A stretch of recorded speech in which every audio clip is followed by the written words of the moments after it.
자, 오늘은 공부를 책으로 따지면은 196쪽부터 하는 거고요. 96쪽. 196쪽이요. 자, 오늘은 이제 여기에서 무엇을 한번 얘기해 보려고 해요. 무엇을은 적당한 거 없으니까 재판에 대한 이야기. 재판을 어떻게 했는가. 그 다음에 어떻게는 십자가형에 대한 이야기를 쓰겠습니다.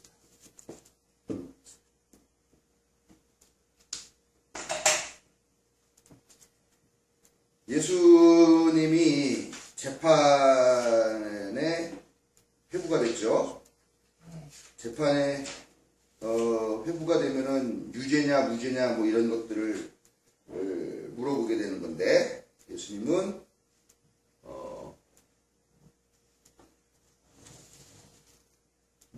무슨 죄로 걸렸느냐? 세 가지 제목이죠. 세 가지 제목. 우리가 맨 처음에도 배웠었죠? 이 책에 처음 나오는 게 불순사상, 불법 집회, 그 다음에 체제도전. 네, 이 내용이죠. 근데 예수님이 재판에 걸렸던 것도 세 가지예요. 첫째가 성전에서 난동 부린 거, 성전과 관련된 내용, 그게 하나고요. 두 번째는 제국세를, 로마에 대한 세금을 내야 되냐 말아야 되냐 하면서 로마에게 세금을 내지 말라고 선동을 했다고 하는 그런 제목이 하나 있고요. 마지막에 유대인의 왕을 자처하였다. 유대인의 왕을 자처했다라는 말은 뭡니까? 왕이 이미 있는데 자기가 왕이다라고 얘기하는 거는 반역죄죠. 반역죄, 반란죄. 그런 세 가지 제목으로 기소가 됐어요. 이 유다라는 사람이 배신을 하죠. 우리는 다 어려서부터 교회 학교에서 그 예수님을 배반한 그런 이야기를 마치 동화처럼 다 들었죠. 예수님께 다른 유다가 대제사장들과 만나가지고 예수님 어떻게 팔까 막 이렇게 오해하고 와가지고 은 30냥을 받아갖고 오죠. 그리고 가서 예수님 가서 나를 팔아라. 그러니까 가서 팔고, 그 다음에 나중에 그 다른 유다 같이 와가지고 예수님께 이름만 주니까 같이 왔던 군인들이 덮쳐가 예수님 잡아가고 하는 그런 이야기들을 뭐 너무나 많이 보셨을 거예요. 만화 영화 같은 거 보셨을 거고, 교회학교 선생님이 막 매우 생생한 그런 이야기로 전해주는 그런 이야기도 있고요. 가룟 유다라고 하는 사람은 어떤 사람이었을까 하는 그런 상상을 한번 해봅니다. 가룟 유다라는 이름에서 가룟은 무슨 뜻이냐면은, 가룟은 동네 이름입니다. 가룟 출신 유다. 예수는 뭐라고 불립니까? 나사렛 예수. 나사렛에서. 예. 시몬 베드로. 그래서 베드로에서 그건 아닙니다. 시몬이 동네 이름이 아니라 시몬 베드로. 그거는 시몬이 이름이고 베드로가 별명이에요. 예. 반석. 네. 개바, 반석, 뭐 이렇게 이런 식으로요. 네. 그러니까 대부분 다 지역 이름을 넣어가지고 뭐 안성댁, 뭐 지수씨 뭐 이런 식으로, 그런 식으로 하는 거니까요. 네, 아무튼 근데 가룟 유다, 예수님을 팔아먹는 가룟 유다의 심정은 어땠을까요? 왜 가룟 유다는 예수님을 배반하게 됐을까요? 양집사님, 네? 왜 가룟 유다는 예수님을 배반했을까요? 상상을 한번 해보세요.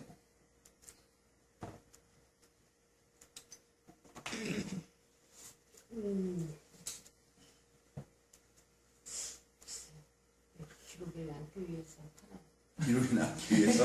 악명으로 기록에 남기 위해서? 그러니까 성서가 그렇게 쓰여지기 때문에 그 사람은 그렇게 할 수밖에 없었다. 운명적으로. 그러면은 그렇게 너무 우리가 수동적이잖아요. 예를 들면 성서에 그렇게 돼 있다 하는 거면, 그럼 나는 내 인생은 뭐예요? 왜 나는 생명을 나에게 허락해가지고 그런 오명, 죽은 다음에도 죽고 사람들의 입에서 배신자라고 불리는 그런 오명을 얻게 하기 위해서 내가 이 세상에 태어나게 한 그 신은 도대체 나한테 신이에요? 악마예요? 그런 생각도 할 수 있지 않겠어요? 악마죠. 악마죠.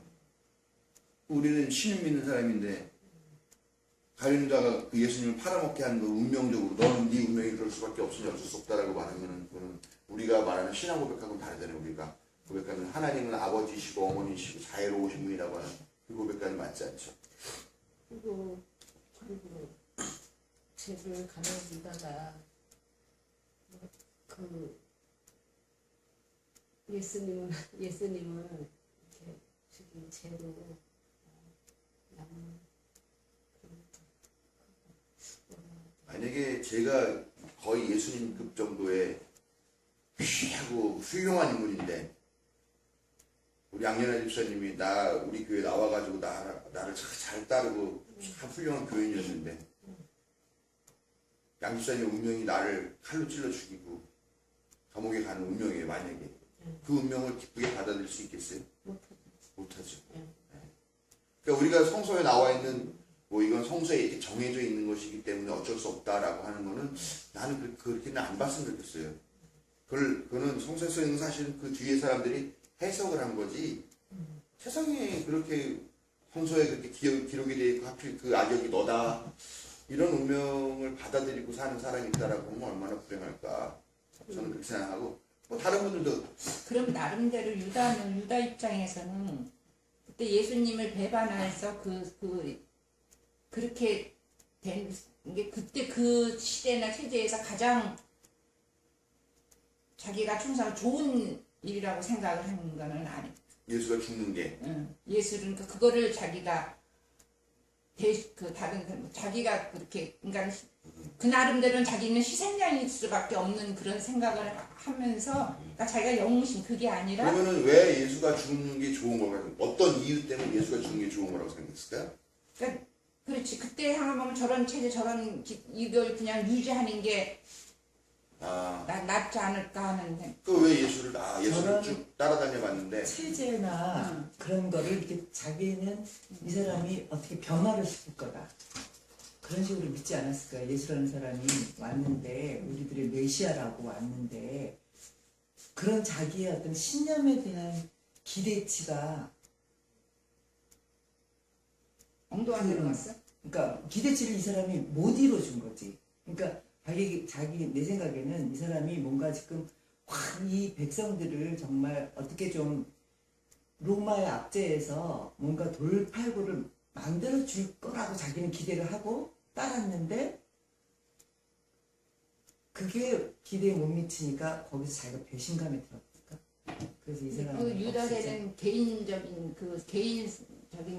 자기 개인적인만의 그 기대치라는 것보다는 전반적인 저때 그 사회 전체에 그런 걸 봤을 때 예수라는 사람은 차라리 없는 게 도와주는 거야? 그렇지 그렇게 생각을 나름대로 해서 자기가 자기는 희생양이 된 거 아닌가 전 예수를 따라다녀 봤는데 좋은 것 같아 따라다녀 봤는데 아니야. 따라다니까 아니야. 예수는 없는 게 이 사회가 유지되는 게 좋아. 그러면서 보건사님. 3일 만에 부활하신다니까. 시험. 부활하신다니까 죽여도 되겠네. 근데 그때 그 부활한다는 걸 알았어요? 그러면 그 안에 얘기했죠. 뭐 여러 번 했죠. 여러 번 3번 했죠. 정도 했다고 나오고 성설이. 근데 그렇게 따지면은 일단 가룟유다가 없어졌다 하시나? 믿음이 제일 좋네. 왜냐면은 그걸 베드로 같은 사람은 난 예수 모른다고 부인하고 그 예수님이 다시 살아날 거에 대해서 전혀 생각도 안 했는데 가룟유다는 살아날 게 분명하니까 죽여도 돼. 매우 뜻밖의 생각입니다. 상상력도. 근데 그거는 잘못된 대답인 건 분명해요. 왜냐하면 자살했잖아. 유다가. 그러니까. 거꾸로. 예. 그게 사흘이 되기 전에 자살했는지 사흘이 지나서 부활한 다음에 자살했는지 정확히 모르겠는데 사도행전은 목매달아 죽었고 목매달아 죽었는지 목매달아 죽었는데 끈이 끊어져가지고 떨어지면서 창자가 터져가지고 죽었다고 이야기하는지 정확한지는 모르지만 아무튼 가룟유다는 죽었다고 사도행전에 나오고 있습니다. 그러니까 그런 거 저런 걸 봤을 때 일단 제 생각은 그래요. 개인적인 원한이나 개인적인 욕심 뭐 그런 유다가 개인적 그거는 아니었어요. 충분해요. 뭐 계속 설명하지 않으셔도 그게 충분해요. 아닌 것 같아. 자, 정지수. 좀 세기를 봐가지고 뭔 생각이 다 나오는 것 같아. 상상력 없어? 저도 그런 것 같아. 뭘 그런 거야. 비아동무. 적당히 한 숟가락 어디서 가려고 말고 뭐 어떤 서로 의견이 다 다른데 뭐 어디 어떤 거예요. 내또 근데 그 가룟 유다라는 사람이 성경에도 그렇게 많이 등장하진 않지요. 네. 요거 예수님을 파는 거 그것만 등장하지. 예를 들어서 베드로라든지 뭐 요한이라든지처럼 항상 그 예수님의 곁을 지키는 사람은 아니에요. 유다가. 그런데 일단 제자는 맞아. 아니 그러니까 일단 분명한 거는 역사적인 현실로는 예수님 주위에 12제자 그룹이라는 건 없었어요. 그거는 나중에 예수님이 돌아가시고 이게 어느 정도 형태가 지어지고 예수님에 대한 전설들이 쌓이기 시작하면서 그때 우리가 12지파니까 12제자가 필요하다겠다라고 생각해서 물론 예수님을 따라다니고 가깝게 모셨던 사람인 건 분명하지만 12제자 그룹 우리 딱 12명이 딱 하나의 조직이야 이렇게 하는 건 아니라는 거죠. 그러니까 12명일 때도 있었고 뭐 20명일 때도 있었고 항상 주님 주위에 붙어 다니는 사람이 그런 그룹이 있었을 텐데 거기에 그 중에 한 명은 맞아. 사람은 맞을 텐데 예. 그러니까는 예수님 주위에서 같이 모셨던 가장 가깝게 했던 사람인 거는 분명하죠. 자, 가룟 유다에 대해서 성서에는 어떻게 나오냐면은 돈자루를 맡은 사람에 대한 돈자루, 이야기가 재정 나옵니다. 맡은 사람. 즉 그 재정 담당, 회계 담당. 예. 그래서 그 예수님이 옥합을 깨뜨려가지고 그 기름을 향유를 머리랑 발에 붓는 그 여인의 이야기가 나오죠. 그럴 때 야 그거를 팔면은 300데나리온 지금 우리 식으로 말하면 한 2천만 원 정도에서 3천만 원 정도 할 텐데 이 비싼 거를 왜 깨뜨려가지고 했냐 이거면은 팔아서 가난한 사람을 도울 수 있을 텐데라고 이야기를 하는 제자가 있었는데 그게 많은 목사들이 그게 가룟 유다의 거다라는 거다. 식으로 추측을 하죠. 네. 그러면서 그 일 이후에 예수님은 팔아먹을 생각을 했다. 저희 정확하게 어느 공소인지 모르겠는데요. 그래서 그 사건으로 가룟 유다가 마음이 변해. 마음이 변한 걸로 나와요. 분명한 것은 여러분들이 책을 전혀 안 읽어왔다는 거예요. 내가 지난주에 책 읽어왔어요라고 물어봤더니 아이 목사님 다 읽어요. 아니. 이러고 진짜 그거는 인정해요. 지난번에 내가 가방에 있어서 이거 두고 갔어요. 예, 정말 인정합니다. 네. 읽었어. 다 나오는 이야기인데 읽어. 그냥 내가 설명을 너무 잘해주니까 그냥 안 읽어봐 그냥. 책을 놓고 갔어. 뭘 갑자기 지금 읽어 그렇다고. 나 지금 공부해. 그럼 내가 지금 책에 있다니까 어떻게 나왔나. 그거 어떻게 나왔나? 아, 제가 여쭤본 거는 제가 가룟 유다에 대해서 모든 걸 알고 있어 여쭤본 게 아니라 많은 사람들이 추측만 해요. 가룟 유다가 왜 팔아먹었을까? 그런데 이 책에는 몇 가지 그런 학자들이 그럴듯한 내용들을 이야기를 하고 있죠. 어찌됐건 가룟 유다라는 사람이 배신을 한 거는 분명한 것 같죠. 왜 배신했는지에 대해서는 잘 몰라요. 근데 우리가 옛날에 교회에서 그리스도 최후의 유혹이라고 하는 영화를 봤던 거 기억이 나요? 우리 권사님. 예, 봤어요. 예. 그 예수님이 세례 요한이 강가에서 막 이렇게 세례 주는 걸 보고 가가지고 세례 먹고 그러고 난 다음에 무슨 사막 같은 데 가는데 막 사자가 나와서 막 유혹하고 막 이런 장면 나오는 거 그 영화 보면 맨 마지막 끝부분에 예수님이 십자가에 달리시기 전에 대한 이야기가 나오는데 거기서는 가룟 유다가 어떤 인물로 그려지냐면은 예수님이 가장 신뢰했던 동료, 제자 이런 느낌으로 나와요. 그러면서 예수님이 지령을 주는 거예요. 네가 가서 나를 팔아먹어라. 그래야 내가 십자가에 달려야만 구원 사역이 이루어질 수 있으니까 네가 나를 팔아먹어라. 다른 사람들은 할 수 없고 오직 너만 할 수 있다. 그러니 네가 나를 팔아먹는 그 악역을 맡아달라. 라고 말하면서 예수님이 등 두들겨 보내면서 떠미는 그런 장면이 나왔던 것 같아요. 네? 아닌데. 뭘 말이 맞아? 예수님이 시킨 거예요. 아니 맞은 게 아니라 그 영화에서는 그렇게 얘기했다고. 그렇게 얘기하는 사람도 있고. 예. 그렇게 예수님과 가룟 유다의 관계를 새롭게 해석한 그 영화도 있어요. 그리스도 최후의 유혹이라고 하는 영화인데 한번 부활해서 보실 수 있으면 보시고 우리 또 한번 이제 슬슬 볼 때가 됐죠. 본지 꽤 오래되니까 그거는 정말 명작이에요. 그냥 예수님을 성서에 있는 그대로 한 것도 아니고, 네.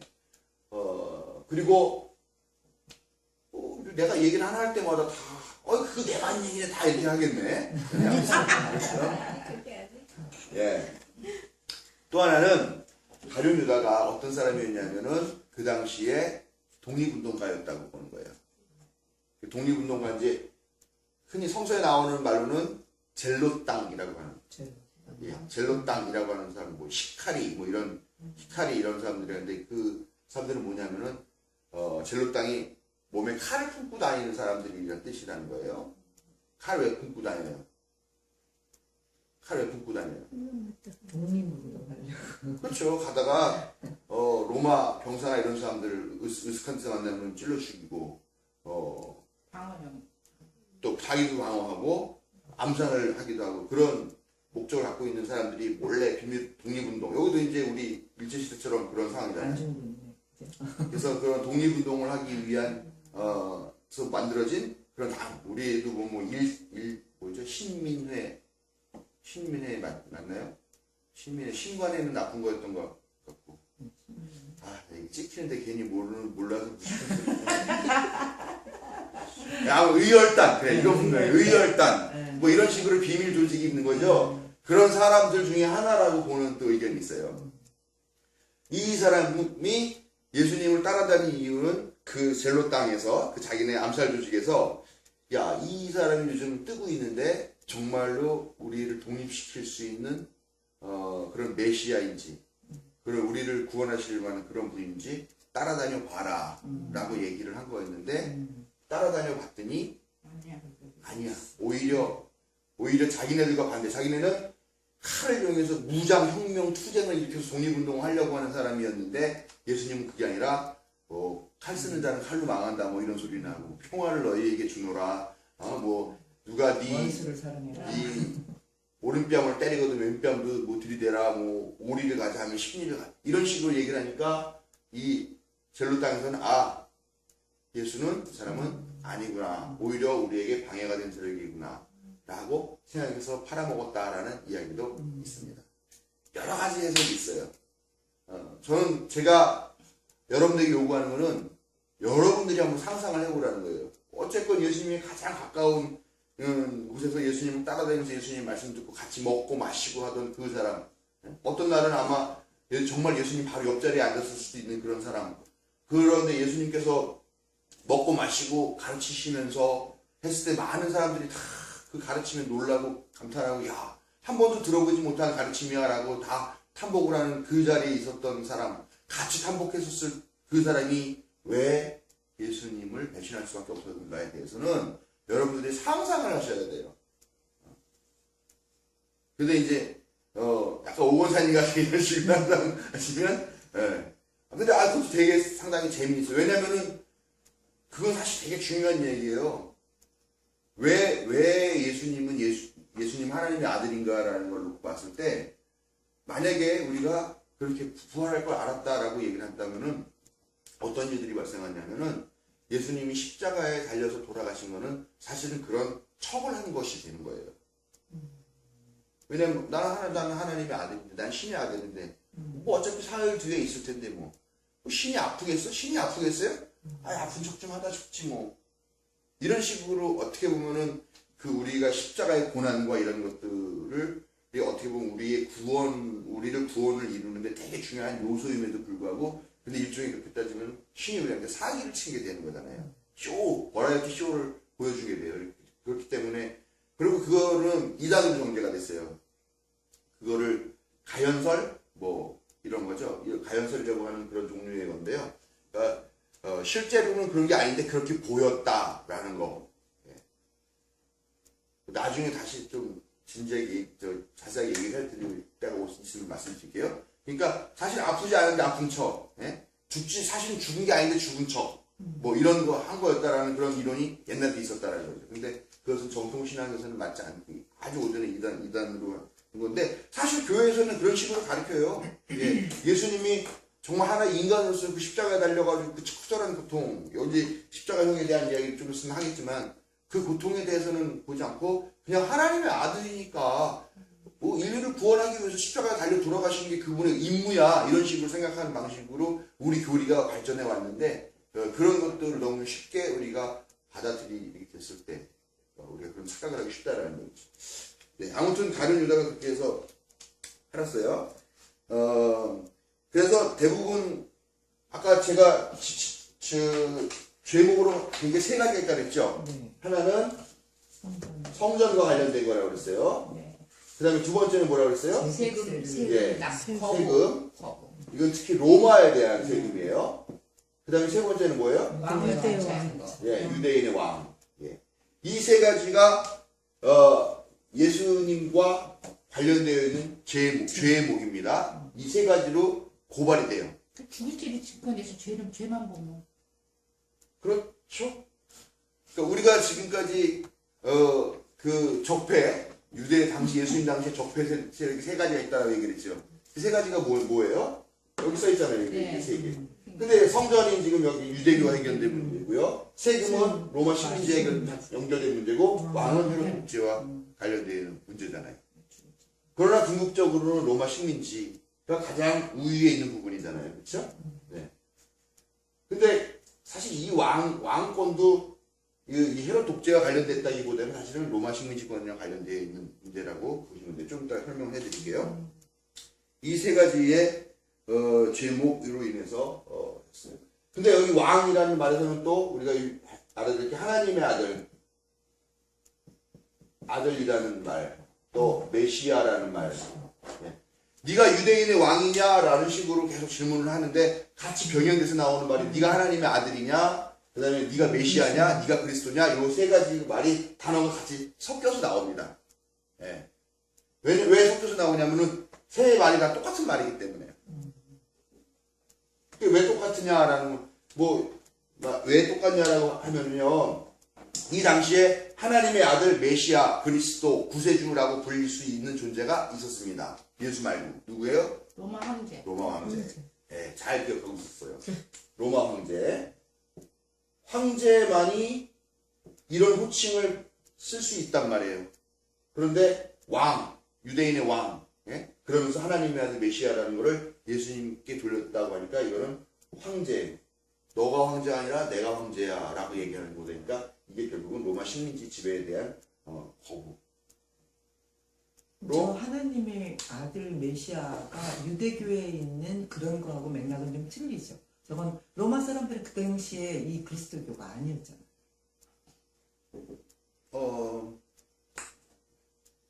일단 유대교에는 하나님의 아들이라는 개념 자체가 없어요. 왜냐하면 제가 지난번에도 말씀드렸지만 성경을 읽다가 하나님이라는 단어가 나오면은 세상을 이처럼 사랑하사 독생자를 주셨으니 이런 식으로 우리가 하나님이란 단어라는 것 자체를 입에 올리지도 못해가지고 그나마 나중에 발전된 게 분명히 써있기는 하나님인데 그거는 나의 주님이라고 해요. 아도나이라고 이거 그러니까 아도나이가 이 세상을 이처럼 사랑하사 독생자를 주셨으니 이런 식으로 읽었던 그런 데예요. 신이라고 하는 건 감히 입에도 올릴 수 없는 그런 분이죠. 그런데 그분이 아들이 있어요? 그 아들이 지금 돌아다니고 있어요? 뭐예요 이거는? 네, 가짜이면서요 엄청난 신성모독입니다. 신성모독이에요. 신의 아들이 있을 수가 없죠. 그러니까 유대교의 원래 개념에서는 신의 아들이라는 개념은 없어요. 하나님의 아들이라는. 메시아의 개념이 있었죠. 메시아의 개념은 제가 몇 번 말씀드렸었을 거예요. 이 사람들이 바라고 있는 메시아의 상. 그러니까 사람이라는 건 항상 자기가 본 거나 자기가 상상할 수 있는 한도 내에서 뭔가를 이미지를 떠올릴 수밖에 없어요. 유대인들에게 있어서 떠올릴 수 있는 가장 완벽한 이미지는 누구였느냐? 메시아로서 말씀드린 적이 있는데 어떤 왕입니다. 다윗. 왜냐면은 말씀드렸던 거예요. 다시 생각하세요. 다윗이 그때 정말 뭐 블레셋에 쫓겨다니고 사울 왕에게 쫓겨다니면서도 그 일대를 완전히 다 평정하면서 다윗 제국을 건설한 사람이에요. 칼로 모든 원수들을 다 복속시키고 멸절시키고 한 그런 의미 있는 사람이죠. 지금 이 유대 시대에서 가장 필요한 메시아가 있다면 어떤 모습으로 와야 되느냐? 나귀나 타고서 쫄래쫄래 들어오는 그런 메시아가 아니라 정말 갈기털 휘날리면서 흑마 백마를 타면서 큰 칼을 휘두르면서 지금 자기네를 지배하고 있는 로마 식민지를 완전히 칼로, 왜냐면 로마가 폭력이죠. 그 폭력에 맞서가지고 싸워 이길 수 있게 해주시는 그런 분이 오셨으면 좋겠다. 그분이 메시아다. 근데 그게 역사상 가장, 그 사람들이 상상할 수 있는 가장 큰 사람이 누구냐라는 거는 다윗이거든요. 이 사람들은 다윗을 메시아라고 생각한 거죠. 근데 메시아는 그 당시에 우리를 구원해 주시려고 오신 어떤 분이라는 생각이었고, 하나님의 아들은 사실은 좀 다른 개념이에요. 이 당시 하나님의 아들이라는 말은 정통 유대교 안에서는 사용되지 않았습니다. 왜냐하면 이때까지만 해도 제가 지난주에 설교를 했었던 거야. 네. 이 예수님 신앙은 아주 질적으로 완전히 큰 변화를 일으킨 하나의 사건이에요. 왜냐하면 그 전에는 하나님과 우리 인간의 관계는 어떤 관계예요? 주인과 종의 관계예요. 네. 그것도 감히 쳐다볼 수도 없는 종.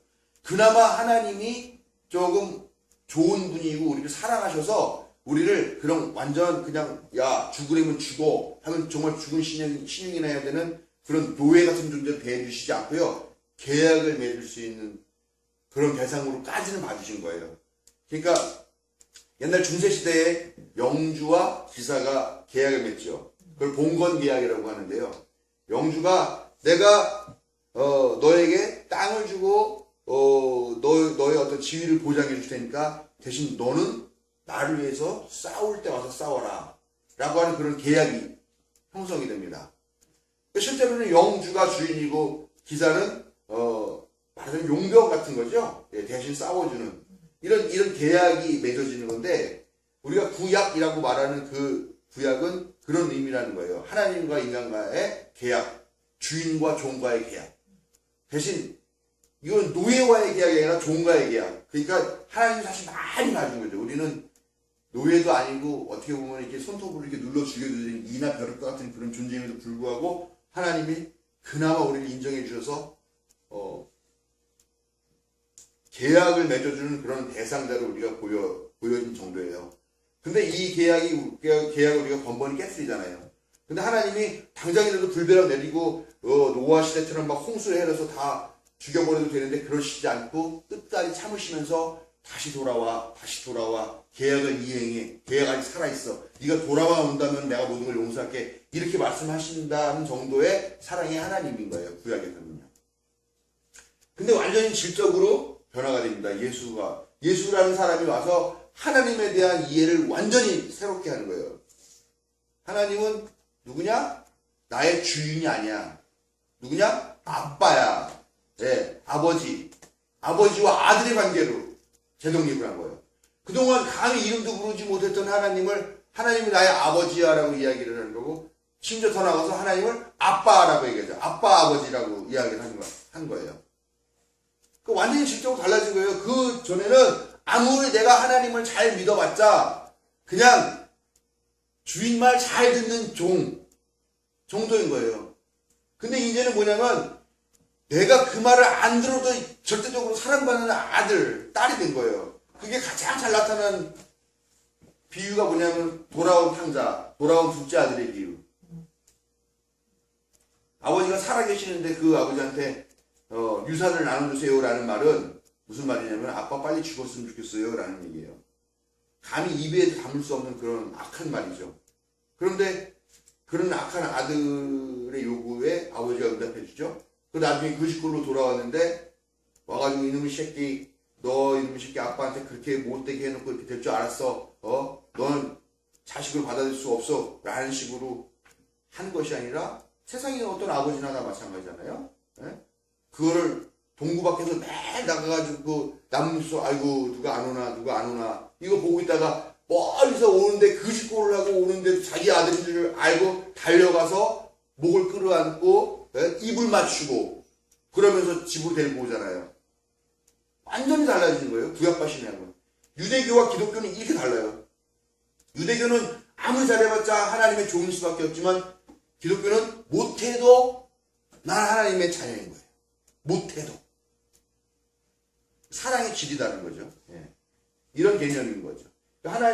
그래서 이게 이 예수님 이 기독교 종교가 획기적이라고 하는 건데요. 아무튼 근데 이때 당 유대교 당시에는 하나님의 아들이라는 호칭이 없었어요. 이때 있었던 하나님의 아들이라는 호칭이 실제로 있긴 있었는데 유대교 안에서 쓰지 않고 누가 썼느냐? 로마에서 썼어요. 로마에서. 황제에게. 하나님의 아들, 하나님의 독생자, 하나님의 외아들, 또 하나님 그 자신, 하나님 자신의 화신, 이런 식으로 로마 황제에 대한 이 호칭을 썼어요. 로마 황제의 그 권력이 어땠다는 거를 알 수 있는 예, 권력도 권력이고요. 그 위치가, 지위가. 그 로마 제국을 건설하기 위해서 엄청나게 싸움을 하잖아요. 그 일대를, 그 유럽 일대와 이쪽 아시아 일대와 이 북아프리카 일대를 완전히 뭐 알렉산더니 뭐니 옥타비아누스 이런 사람들이 다 막 휩쓸고 다니잖아요. 가는 곳마다 전쟁, 끊임없는 전쟁. 근데 그때 아우구스투스라고 하는 사람, 아우구스투스. 예, 이 사람이 나타나서 그 기나긴 전쟁을 끝나고 통일을 시켰어요. 그때부터 로마에 평화가 왔다고 보는 거죠. 그럼 그 사람들을 그 기나긴 전쟁의 그 참화 속에 빠뜨려 있었는데 그 전쟁을 종식시키고 오셔서 이 많은 백성을 구원해 주신 분. 그게 황제인데. 그래서 그 황제에게 신의 칭호를 내립니다. 그래서 그 신에게 신의 칭호를 내리게 되고, 그로부터 이제 그 이후부터는 이제 황제에게 그런 황제가 살아있는 신이다라는 걸로 이제 점점 변질되게 되는 거죠. 그래서 오직 황제에게 이런 하나님의 아들, 신의 아들, 신의 독생자, 신 자신, 신의 화신, 신이 땅에 내려오신 분, 성육신하신 분. 근데 그 단어들이 지금 다 우리가 기독교는 쓰는 단어들이잖아요. 그게 당시 이 로마 황제에게 그대로 쓰이던 그런 호칭들이에요. 영광스러운 호칭들. 거기서만 썼어요. 그 황제에게만 붙일 수 있는 호칭들이에요. 근데 어느 날 예수가 나타나가지고 내가 하나님의 아들인데, 로마 황제가 아니라 내가 하나님의 아들인데, 내가 독생자인데, 뭐 예수님은 실제로 그런 말을 하시지 않으신 것 같은데, 아무튼 나중에 기독교인이라고 하는 사람이 나타나가지고 예수님이 그런 분인데, 저 로마 아우구스투스가 아니라 우리 예수님이 하나님의 독생자이신데, 이렇게 얘기를 하는 거죠. 핍박받지, 그러니까 당연히. 그러니까 예수님 당시에는 이런 혐의로 십자가에 처형을 받는 거고, 이 이후에도 이런 호칭을 고집하기 때문에 기독교에 대한 박해가 일어나게 되고 그런 역사가 있는 거죠.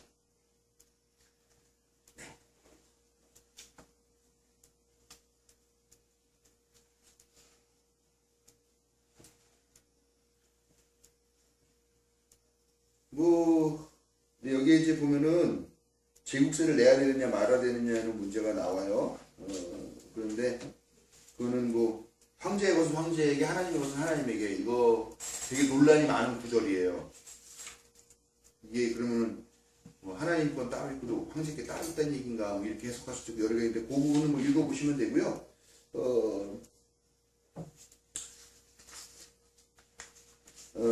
그래서 결국은 그 세 가지에 의해 가지고 재판을 받게 되고요.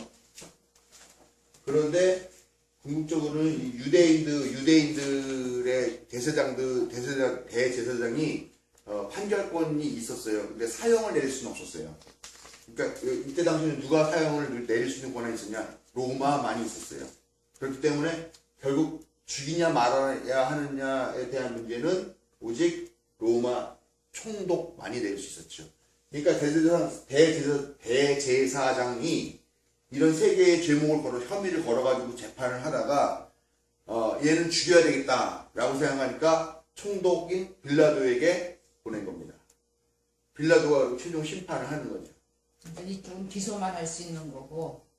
기소해서 판결할 수 있는데 사형 판결을 못 낸다는 거죠. 사형 집행. 예. 집행. 그냥 뚫겨 패고 감옥에다가 넣을 수 있는 건 여기서 이 선에서도 이 유대교 대제사장 선에서 끝날 수가 있었었는데, 그거를 넘어서 가지고 총독에 보낸 이유는 예수를 죽이려고 확실하게 마음을 먹었기 때문인 거죠. 그런데 가가지고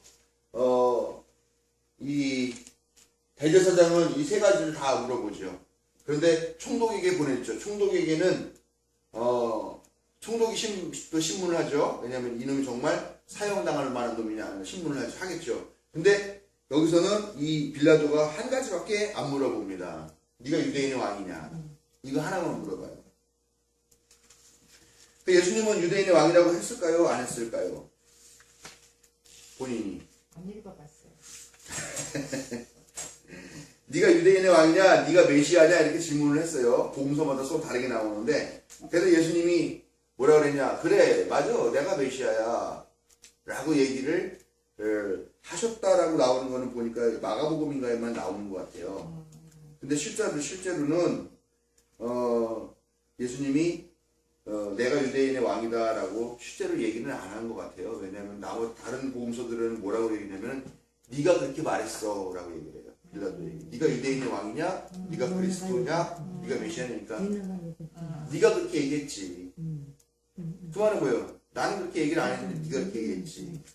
네가 지금 나를 그렇게 뭐라고 싶은 거 아니야. 네가 나에게 그 죄목을 씌우고 싶은 거 아니야. 그네 같다. 그치, 그런 거 있죠. 그냥 아니야, 나는 아니야, 절대 메시아가 아니야라고 얘기를 하면 되는데 그 말씀을 안 하시고 네가 그렇게 얘기를 했지. 근데 그 말은 그런 것일 수도 있어요. 네가 그렇게 얘기했지. 내가 스스로 말하지 않아도 네가 그걸 인정하는구나. 네 눈에 보기에도 내가 메시아지? 이런 느낌도 사실 또 있을 수 있다는 거죠. 어쨌건 예수님은 본인이 내가 하나님의 아들이고 내가 그리스도라고 하는 그런 말을 직접 말씀하시지는 않은 걸로 보여요. 그러나 부인도 안 하셨어요. 그럼 긍정입니다. 그래서 결국은 예수님에게 유죄 판결을 내고 사형 선고가 내려지는데 그 사형 선고가 내려지는 이유는 바로 다른 이유가 아니라 이 세 가지 혐의 중에서 오직 유대인의 왕을 자칭했다.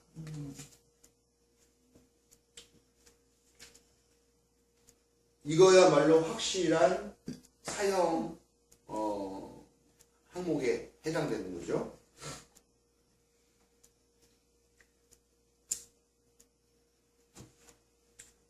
네, 뭐 웬만한 건 했고요.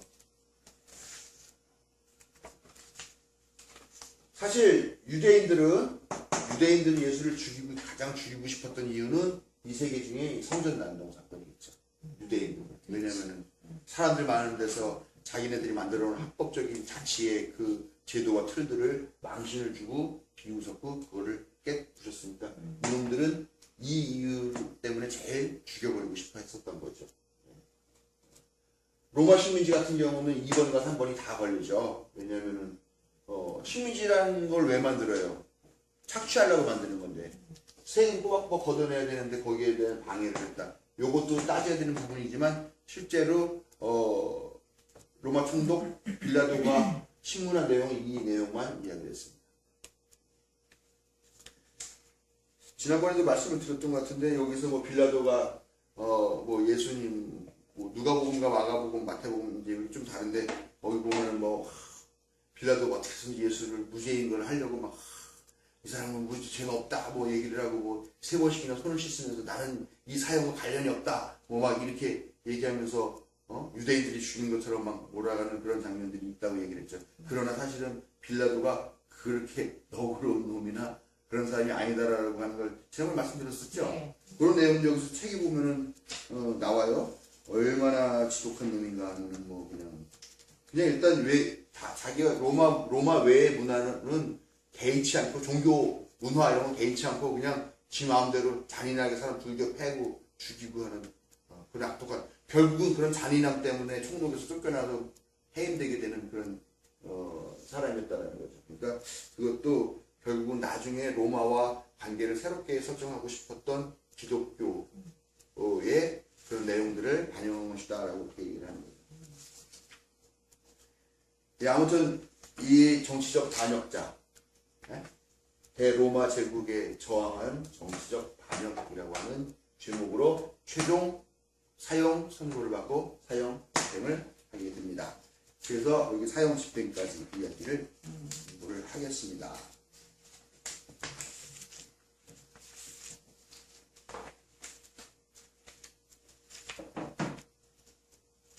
예, 뭐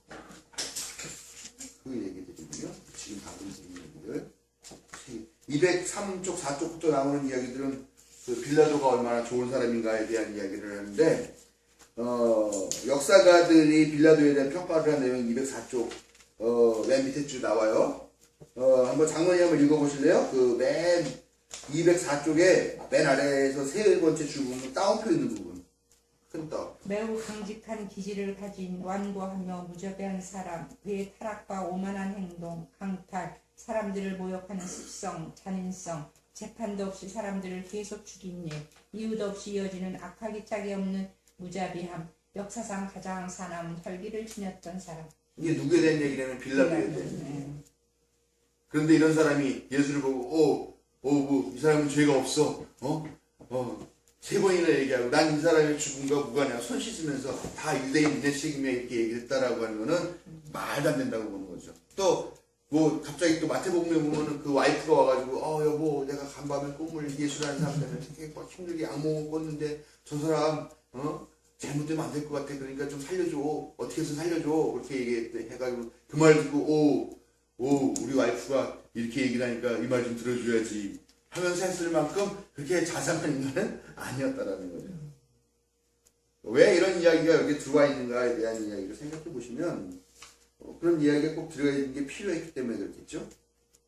왜 필요했는가 하는 것들을 고민하는 것들이 상상해 보는 것들이 여러분들의 몫입니다.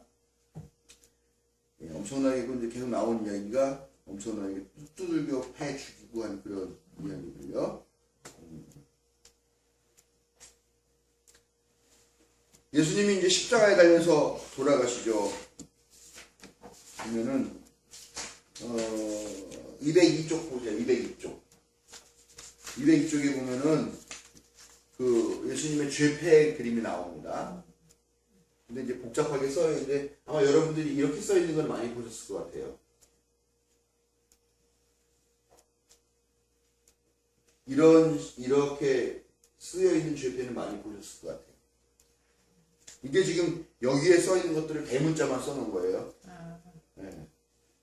이 맨 앞에 있는 게 이게 뭐냐면 예수, 나사렛, 왕, 유대. 그러니까 이게 예수라는 이름이 우리는 예수라고 하지만 이게 이예수예요. 이예수. 네. 그렇기 때문에 I로 시작을 하거든요. 유다도요. 이유다. 그러니까 이게 또 I로 시작해요. R은 렉스. 여기 렉스로 나오죠? 렉스 왕. 렉스의 레지예요. 네, 렉스 같은데. 그 왕이라는 뜻이고요. 예수, 나사렛. 나사렛의 예수, 유대인의 왕.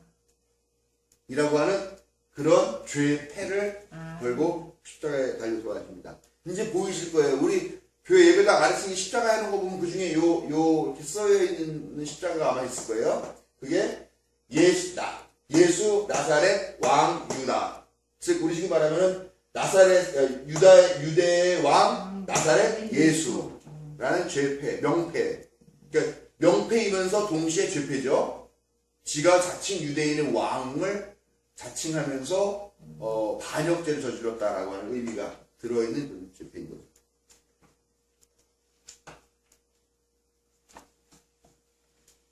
내라는 모죄로 십자가형이라는 거는 뭐냐? 십자가형에 처할 수 있는 사람 207쪽 보시면요. 위에서 하나, 둘, 셋, 넷, 다섯, 여섯 번째 줄 큰 따옴표 있는 부분 우리 오건사님 한번 읽어주세요. 다섯, 여섯. 예. 적에게 투항하는 자, 비밀 누설자, 반역을 선동하는 자, 살인자, 통치자와 번영에 대한 불길한을 예언하는 자, 야간에 음란한 행위를 하는 자, 마술을 행하는 자, 절박한 상황에서 변절하는 자, 네. 예수를 반역을 선동하는 자에 해당하는 것이다. 네. 십자가형은 예수 이전에도 그 후에도 이러한 사람들에게 내려졌다. 네, 했습니다. 근데 마술을 행하는 자까지 왜 이렇게 엄하게 보지? 저는 그거보다 야간에 음란한 행위를 하는 그 음란한 행위를 하는 게 뭘까요? 가바리맨 같은 거 아닐까 그런 추측을 좀 하는데요. 아니 그거는 좀 되는데 마술을 했다고 이렇게 나가는 그 마술이라는 게 우리가 무슨 뭐 데이비 커버필드가 나와가지고 촥 이렇게 하는 그런 마술이 아닙니다. 사람 눈속임. 눈속임하면서 사회를 혼란케 하는 걸 말하는 거예요. 마술. 그래서 말 그대로 요사스러운 네? 그런 악마적인 그런 기술을 발휘하면서, 그러니까 이게 한마디로 말하면 그거예요. 이 제목은요, 간단한 게 뭐냐면요, 로마의 식민 통치를 혼란하게 하는 자들은 십자가형에 처한다. 즉 마술을 행하거나 밤중에 음란한 행위를 하는 자 같은 경우는 이건 사실 경범죄 처벌법이나 이런 거에 들어가는 게 맞는데요. 왜 이 십자가형은 사실은 정치범들에게나 내려지는 가장 극형이거든요. 근데 이게 왜 이런 사람들에게 내려지냐? 이런 걸 하면서 사회의 질서를, 사회 혼란쟁. 그렇지요. 사회를 물란케 해가지고 로마의 이 식민, 로마 제국의 통치를 방해하는 걸로 다 몰아가게 되는 거죠. 그러니까 근데 사실 이게 사실은 따지고 보면 예수님도 억울하게 이거에 들어간 거지만 이게 다 귀에 걸면 귀걸이, 코에 걸면 코걸인 거잖아요, 그죠? 네? 마술 행하는 자, 뭐 그런 거 같은 거는 뭐 우리 옛날에 마녀사냥 같은 것도 그렇잖아요. 뭐 우리가 아니라 중세에 있었던 거예요. 실제로 그런 일들이 있었던 게 아니라 제 마술 행하는 걸 내가 봤어 그러면은 마술 행하는 사람이 돼가지고 마녀로 몰려가지고 태워 죽는 거잖아요. 그게 나중에 알고 봤더니요, 저 여자가 마술 행하는 걸 봤어라고 신고를 하는 사제에게는요, 그 여자의 재산을 준대요. 저도 얼마 전에 들은 얘기인데 그런 내용이 있더라고요. 호상이 있었구만. 그래서 더 이상 뜯어먹을 재산이 없게 되자, 그래 그때쯤 돼서 마녀사냥이 거의 끝나갔다는 얘기가 있어요. 뺏은 놈을 또 고발해야 돼. 즉 예수님도 하여간 이 로마 식민 지배에 도전한 이후로 돌아가신 거예요. 네. 예. 그러고 이렇게 질서를 문란하거나 로마 식민 지배에 저항하는 사람들이 이런 십자가형이라는 극형에 처하게 되는데 예수님이 바로 그 극형으로 십자가형을 당하게 되었다라는 겁니다. 가장 잔인한 형벌 세 가지가 있죠. 십자가형, 화형, 교수형. 예. 야수에 찢겨 죽이는 형벌이 교수형으로 대체되긴 했다고 그러고요. 그 다음에 뭐 화형, 뭐 말 안 해도 얼마나 그럴 수 있겠습니까? 교수형이야. 십자가형은 이제 여기 나와 있는 내용을 보면 우리가 이제 이렇게 해서 예수님이 이렇게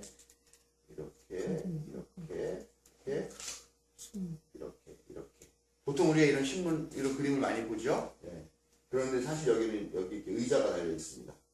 의자에 앉힙니다. 예. 왜 그러냐면은 이 몸무게를 못 4개가 버틸 수 없으니까 내려오지. 내려오게 되니까 못 내려오게. 엉덩이. 이 십자가형은 뭐냐면요, 여기랑 해서 또 다리랑 해서 피가 그 못을 박은 데서 한두 방울 한 방울 피를 말려 죽인다 그러죠. 한 방울씩 똑똑똑똑 떨어뜨리면서 피를 빼서 죽이는 형이에요.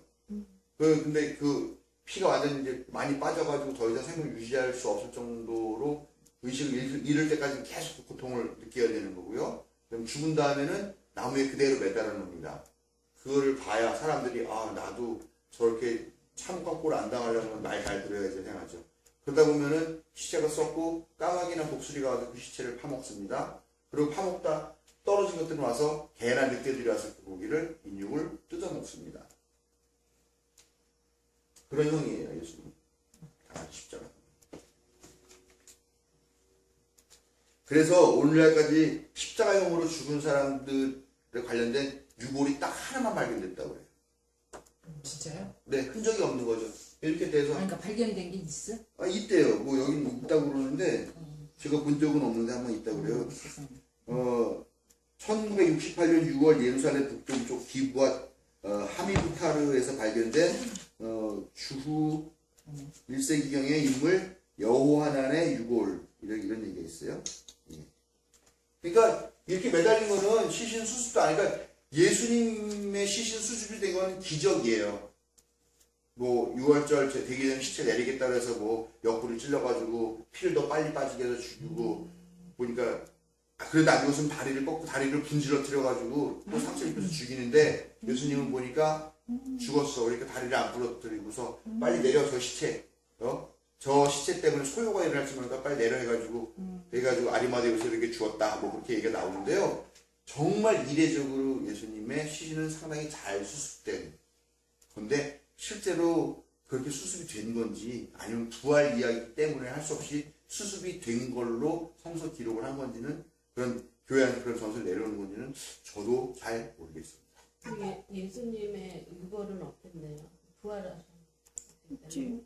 없죠. 없지. 부활하셔서 없는 거라고도 얘기하고 예수의 추종달이 와서 그 시체를 훔쳐갔다고도 얘기도 하기도 하고요. 네. 그리고 말한 대로 아까 말한 대로 십자가형으로 죽은 이거로 딱 하나밖에 없어요. 아까 그 여호와 나인이라는 사람 하나.